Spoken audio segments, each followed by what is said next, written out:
As early as 1915, people tired of the cramped conditions in St. Louis City took a train to Castlewood to enjoy the beautiful scenery. In the 1920s, a train station, resort cabins, and other structures were built on the bluffs and along New Ballwin Road and Kiefer Creek Road.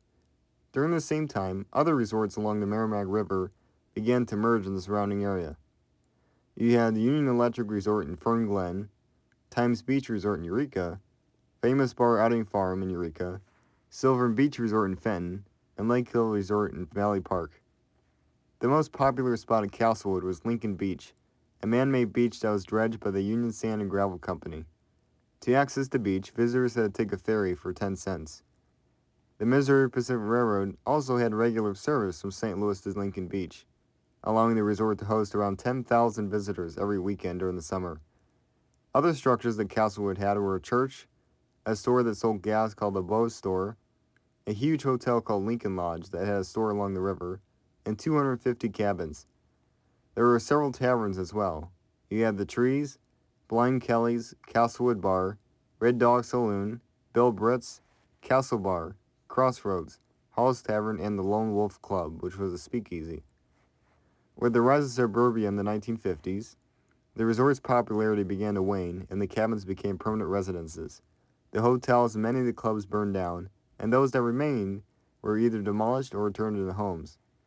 Most of the taverns were converted to other uses such as grocery stores, churches, and apartments. 50 years ago this year, in 1974, most of what used to be the resort was turned into Castlewood State Park. The grand staircase, some foundations, and a handful of cabins are all that remains of the resort. The most direct way to get up to the bluffs is the Lone Wolf Trail, though it is kind of steep. If this is too much, go around the other side. There's about 150 stairs going up to the top. I haven't counted, but there's a lot of them. So the trail drops you off here. This is the first of many overlooks over the Merrimack. Probably my favorite. I haven't discovered this one yet. So a third overlook has this wooden one. Has a great view of the river. I can just imagine what it looked like in its heyday. Also at this overlook is a plaque about the Osage Indians, or Native Americans. I'm not sure what the terminology is.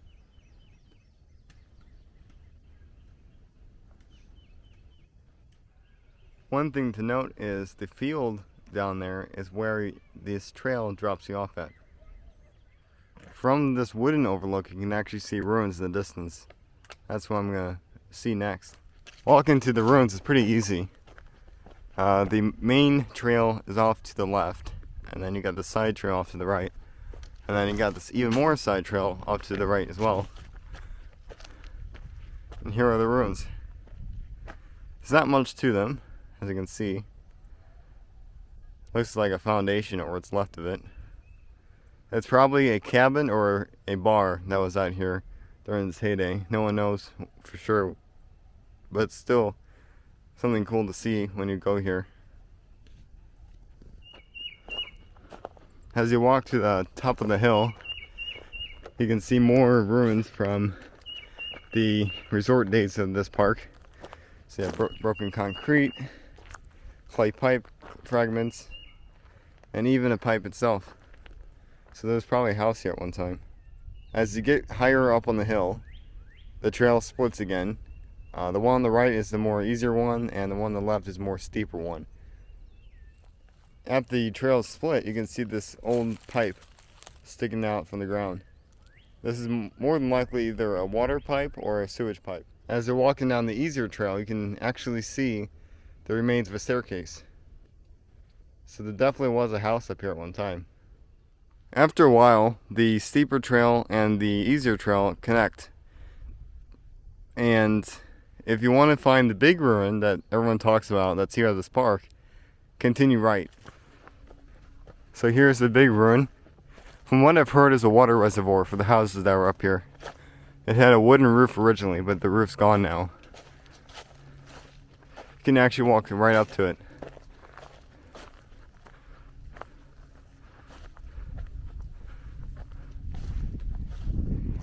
It's made of an older concrete. So my guess, it's very old. If you walk around to the back of it, there's actually a hole that you can look inside.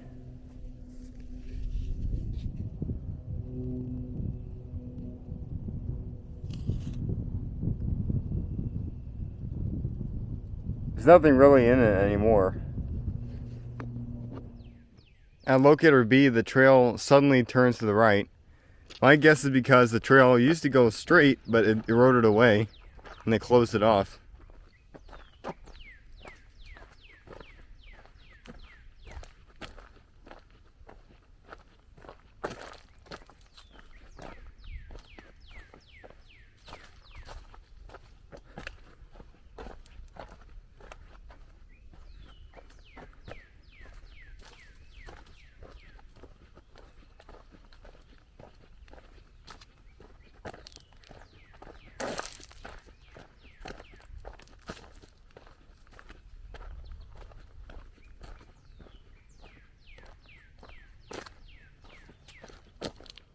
After a little bit more of walking, you're greeted with this beautiful overlook. This one is the biggest one at the park and gives you a breathtaking view of the Merrimack.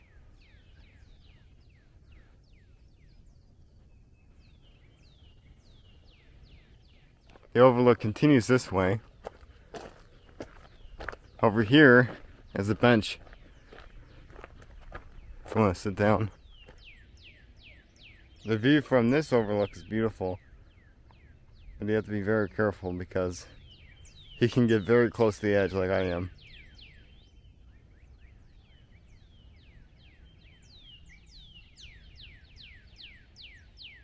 To get to the cave, you have to be very, very, very careful. Well, there's no easy way to get down here.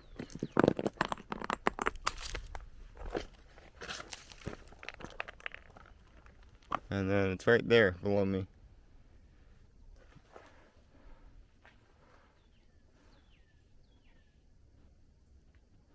It's pretty cool. It's not very deep, but it's still cool to see that there's a cave right underneath the trail. Unfortunately, the view is horrible from here because of all the overgrowth, but there's really no way to clear this out.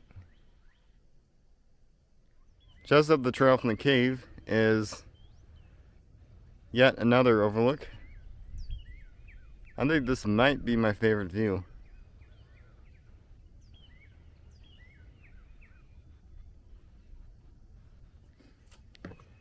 At the end of the overlooks, there's a steep staircase that goes all the way down the hill. This is the other way to get up here, like I described earlier. I think there are 2 overlooks on the way down. This is the second one.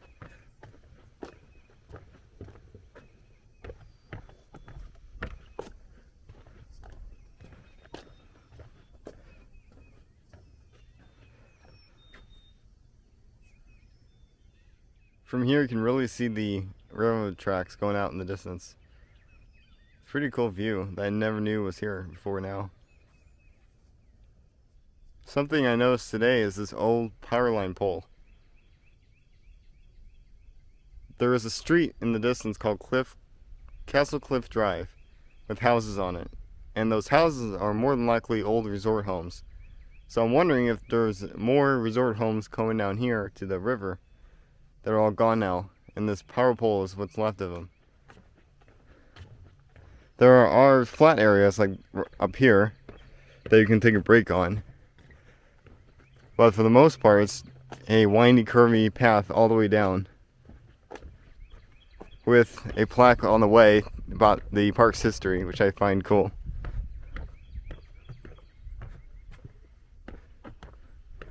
Also from here you can see another staircase going up to the top of the hill.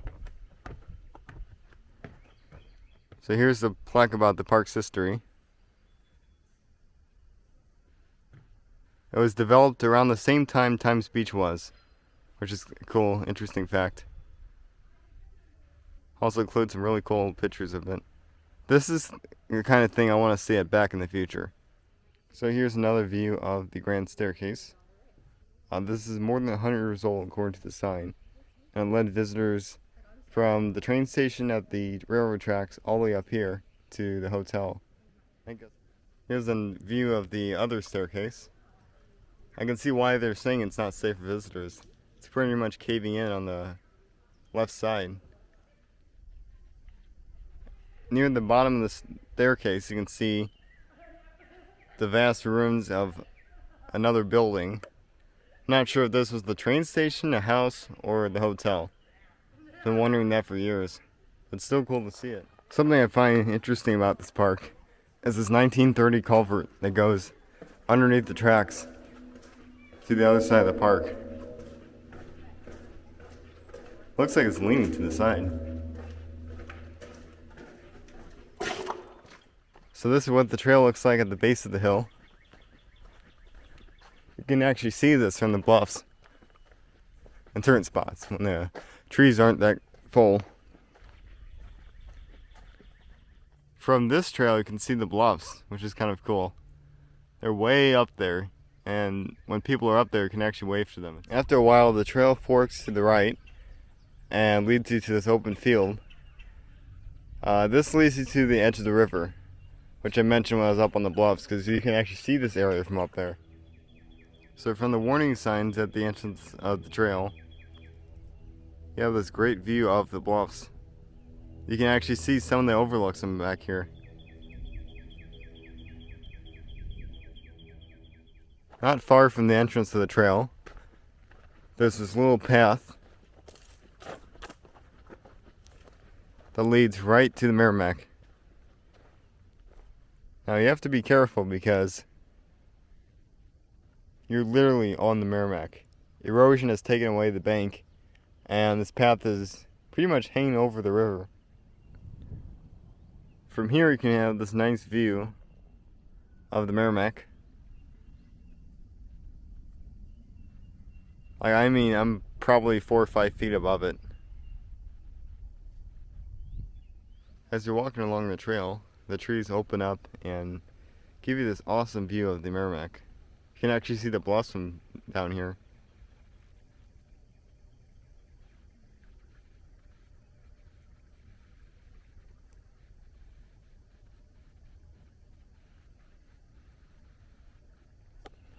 Pretty section of the trail is this area. There's tons of blue flowers lining both sides of the trail. Goes on for what seems like miles in every direction. I think they're called bluebells, but I'm not for certain. Could be thinking of something else though.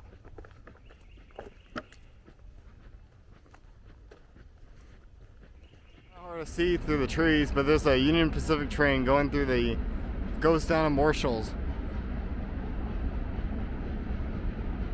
The town was directly across the river from me, and I think it's now the World Bird Sanctuary. That's so cool. Walking down the trail, I noticed this path that went for a while, so I followed it, and it leads to a sandbar. Didn't even know this was here. Again, be careful of the Merrimack, because Merrimack's very unpredictable. See, it's not too big, but it's still worth checking out. Look how close I am to the Merrimack. This is cool. I never knew this was here. It's on Google Maps too, I checked.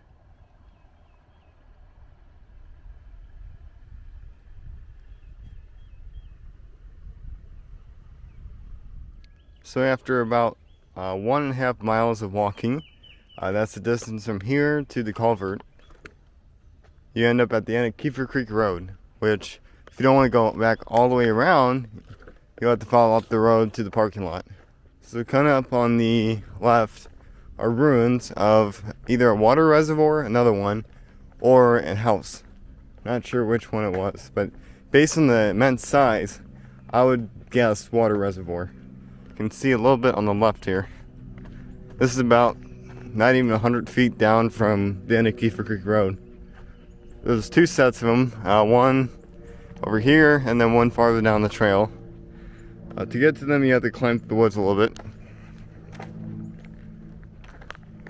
This is where I usually start off, at the bigger one down here.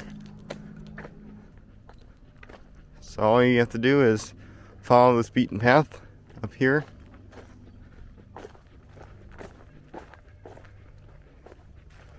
And it leads you right to the smaller one, and then you can walk down to the bigger one. I don't think I've actually been to this one yet. I've been to the bigger one, just not the smaller one. This is definitely a water reservoir based on the size. And I guess they had two next to each other. One was probably older, one was probably newer. Wow, look at this. What is this thing? You have one wall,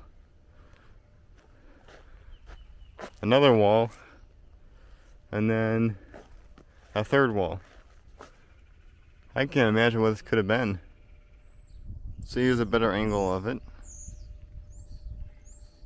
There's a hole in the bottom of each wall. So maybe that's for plumbing? I'm not sure. There's nothing besides the walls left to tell what they were at one point. Well, after looking at the walls closely, there's only a hole on the front two, not the back one. And they align. So I'm really lost at this point. Okay, so back on the trail now. The other route has its own separate path.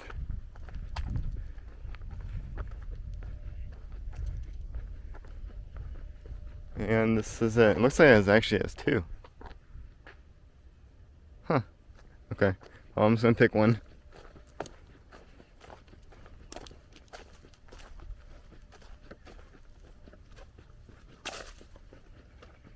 So this one looks more like a castle than the other one. Appears to be more bigger too. And then of course you got these four pillar looking things here. And then the smaller ruins up on the top of the hill. I can't figure out what any of this used to be. I know for a fact this one was probably a water reservoir. I'm not sure about the other one. Climbing up to the top of the ruin is pretty easy. Just like the last one.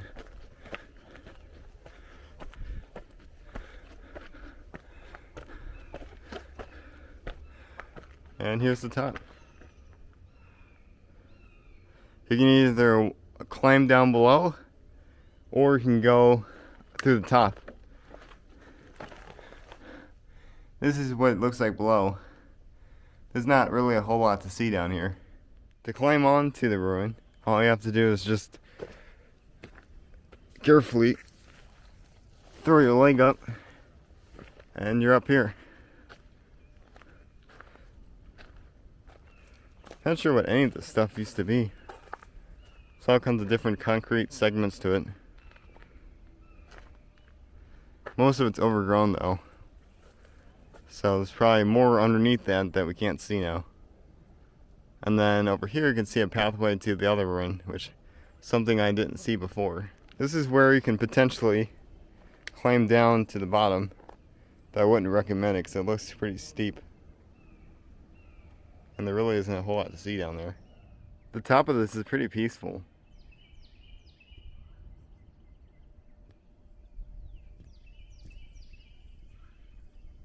Hard to imagine this was a very thriving resort at one point. So the walk back to the parking lot on Kiefer Creek Road is only about a half mile, and it's very peaceful. Here comes the train too. This one's Union Pacific.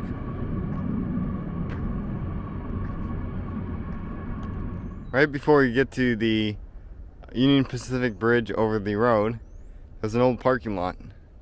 Now if you continue down this trail, it leads you to the trail that I took to go along the river. Here's the bridge right here.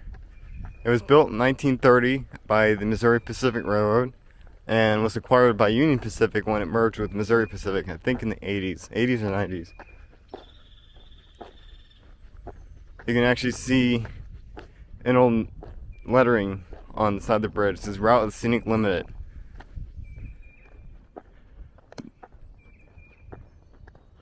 If you want to see what the lettering looked like, go down to St. Paul Road in Sherman, Missouri, which is actually just down the street. The lettering has been preserved, and you can see exactly what it used to look like. It's kind of hard to see because it's so faded, but you can barely make out the lettering. On the side of the bridge is the date stamp. That's where I figured out how old it is. So this was once downtown Castlewood. You have an Elks Lodge and a fire department, and that's pretty much it. So this was once the Lone Wolf Tavern, which was Castlewood's bar. It's now private property, but it's still cool to check out from the road. Another historical Castlewood site is across from the wildlife sanctuary. It's this empty hillside, now private property. It was the church, tavern, hotel. There's a lot of different things on the site. Okay, so here's another view of downtown Castlewood. One thing I did forget to mention is there's a wildlife rescue center that's out here too, besides the Elks Lodge and the fire department. Besides those three, I don't see any other businesses or, I don't see any other businesses besides those three. Most of it's residential.